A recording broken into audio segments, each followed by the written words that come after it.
నమస్తే welcome to our channel.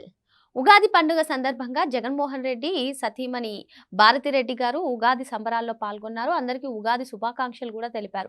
మరి ఈ సందర్భంగా జగన్మోహన్ రెడ్డి జాతకపరంగా ఈ సంవత్సరం బాలేదంటూ పండితులు చెప్పడం కానివ్వండి, మరి ఈ సంబరాల్లో జగన్మోహన్ రెడ్డి గారు పాల్గొనడం, అది కూడా సతీ సమేతంగా, వీటన్నిటిని కూడా ఎలా చూడాలి తెలుసుకునే ప్రయత్నం చేద్దాం. దీన్ని విశ్లేషించడానికి మనతో పాటుగా ఉన్నారు ఏపీ కమ్మ కార్పొరేషన్ డైరెక్టర్ అడుసుమెల్లి శ్రీనివాస్ గారు. నమస్తే సార్. నమస్కారం అండి. సార్, అధికారం కోల్పోయినప్పటి నుంచి కూడా జగన్మోహన్ రెడ్డి గారు హిందువుల పండుగల్లో ఎక్కువగా పార్టిసిపేట్ చేస్తున్నారని చాలా మంది చెప్తున్నారు. దసరా కానివ్వండి, వినాయక చవితి కానివ్వండి, ఇటువంటివి.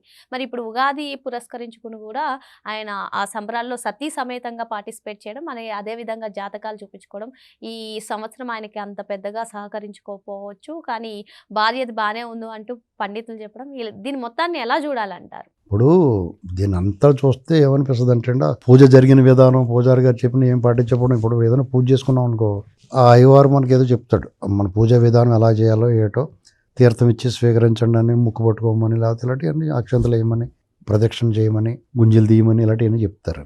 అవి ఏమని పాటించినప్పుడు ఆ పూజా విధానానికి దండం పెట్టుకొచ్చేయాలి తప్ప ఆ పూజలో కూర్చోకూడదు. ఫస్ట్. రెండు, చిత్తశుద్ధి ఉండాలి. చిత్తశుద్ధి లేని శివ పూజలు ఎలా అంటారు. నీ మనసులో లేకుండా ఊరికే నటించాలంటే నువ్వు ఎన్ని దండాలు, పొర్లి దండాలు పెట్టినా, సాష్టాంగ నమస్కారాలు పెట్టినా ఎవరు నమ్మడం. ఎందుకంటే మీరు క్రైస్తవులు, మీరు ఎన్ని చేస్తున్నారంటే మోసం, వాళ్ళనే మోసం చేస్తున్నారు, వీళ్ళనే మోసం చేస్తున్నారు. ఇప్పుడు షర్మిల ఉన్నారనుకోండి, ఆవిడ క్రైస్తవురాలు, గుడికి వెళ్ళి దండం పెట్టినా కానీ సరే పరమత సహనం అనుకుంటారు. చంద్రబాబు నాయుడు గారు వాళ్ళు చర్చికి వెళ్ళినా, మసీద్కి వెళ్ళినా అన్ని మతాలను గౌరవిస్తారనుకుంటారు. కానీ మిమ్మల్ని అలా అనుకోరు. ఎందుకంటే మీ చరిత్ర అలాంటిది, మీ చరిత్ర హీనం. ఎందుకంటే మీరు అంత పచ్చి మోసం అని చెప్పి అందరికీ నటిస్తారు.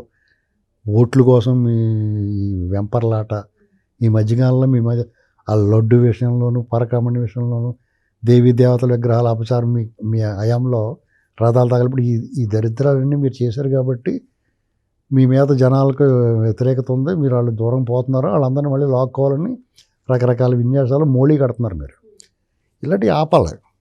మీరు పక్కన కూర్చుని మీ పార్టీకి సంబంధించిన ఇంకొకరు కూర్చోబెట్టే పూజలో పంచాంగ శ్రవణం అవి చేయించుకుని అలాగే మీకు అనుకూలంగా చేస్తారు కదా. మీరు భలేవాళ్ళు వచ్చే సంవత్సరం ఎన్నికలు ఇంకా 3.5 ఏళ్ళు ఉన్నా కానీ వచ్చే సంవత్సరం మీరు ముఖ్యమంత్రి అయిపోతాడని కూడా చెప్పించేసుకోవచ్చు. టీవీ 9లో స్క్రోలింగ్లు వేయించుకోవచ్చు. టీవీ పక్కన వాళ్ళ పంచాంగ శ్రవణం అవుతుంది.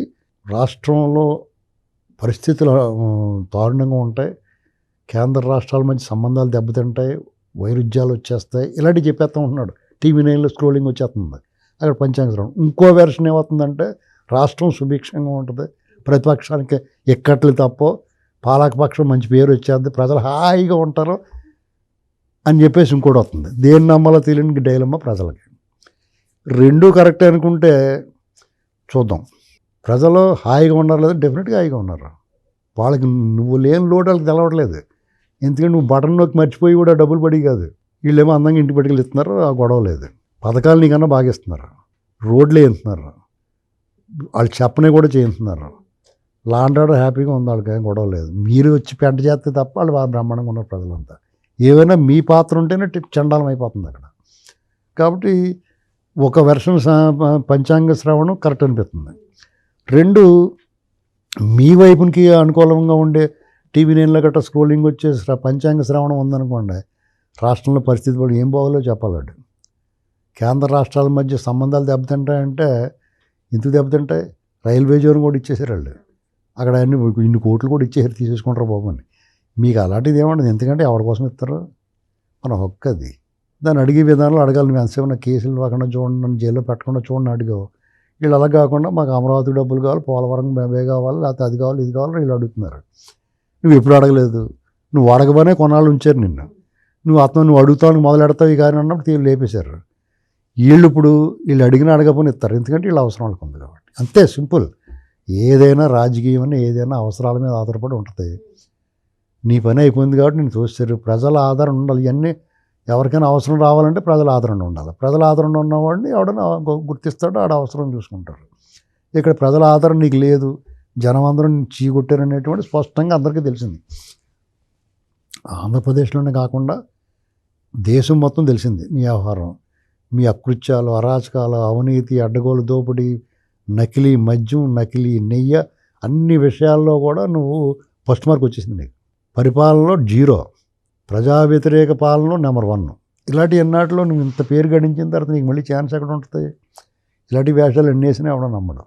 సార్ ఇక్కడ ఇంకో అంశం సార్, శాసన మండలిలో మంత్రి అచ్చెన్నాయుడు గారు మీరు హిందువా క్రిస్టియనా అని జగన్ని సూటిగా అడిగితే ఎక్కడా కూడా సమాధానం చెప్పలేదు. కానీ ఇలాంటి పండుగలు జరుపుకుని అసలు ఏం మెసేజ్ ఇద్దాం అనుకుంటున్నారని సోషల్ మీడియాలో కొందరు అడుగుతున్నారు. ఇదే అంశాన్ని ఎలా చూడాలంటే? ఇప్పుడు తన ఐడెంటిటీని దాచుకోకూడదండి ఎవరన్నా. అతనేం గూఢచారేం కాదు కదా. దేశంలో ఇక్కడే పుట్టాడు, ఈ దేశంలో ఇక్కడే పెరిగాడు, ఇక్కడే చదువుకున్నాడు. ఆయన నువ్వు ఆచరించే మతాన్ని నువ్వు దాచుకోవాల్సిన అవసరం లేదు. ఎవడికి అభ్యంతరం, నువ్వు క్రైస్తవుడైనా ముసల్మాన్ అయినా ఎవడికి అభ్యంతరం లేదు. ఈ దేశంలో అనేక మంది ముసల్మాన్ రాష్ట్రపతులు అయ్యారు. ఎవరొద్దంటారు? అసలు ఎవరికి అభ్యంతరం ఉంటుంది? నువ్వు ఆచరించే మతాన్ని నువ్వు ఆచరించి ఇతర మతాలను గౌరవించి, సింపుల్. కానీ నువ్వు అలా కాదు కదా. వాళ్ళందరినీ ఓటు బ్యాంక్ కింద నీకు సాలిడ్గా మార్చుకోవడం కోసం ఎదరోళ్ళ మీద నువ్వు చేసి అకృత్యాలన్నీ జనాలు కనిపెట్టారు. డెఫినెట్గా మెజారిటీ వర్గం ఏకమైపోద్ది. మడత పెట్టేస్తారు మళ్ళీ రాకుండా నిన్ను. దానివల్ల వాళ్ళకి కూడా నష్టం, నువ్వు ఆచరించే మతానికి కూడా నష్టం. ఎప్పుడు లేని ఈ మధ్యకాలంలో ఆ సర్టిఫికెట్లు లేకపోతే ఇది అన్నీ అవుతున్నాయి. ఎప్పుడన్నా అన్నారా? ఎవడన్నా? ఎవరి వల్ల? నీ వల్ల, నువ్వు చేసిన అతి వల్ల. అది వాళ్ళు తెలుసుకున్న రోజును అందరూ బాగుంటారు. ఎవరైతే నిన్ను ఓన్ చేసుకున్నారో వాళ్ళు తెలుసుకోవాలి ఫస్ట్. ఈ స్మెల్ అంతా ఇప్పుడు మన గదిలో స్మెల్ వస్తుందని చూస్తాం.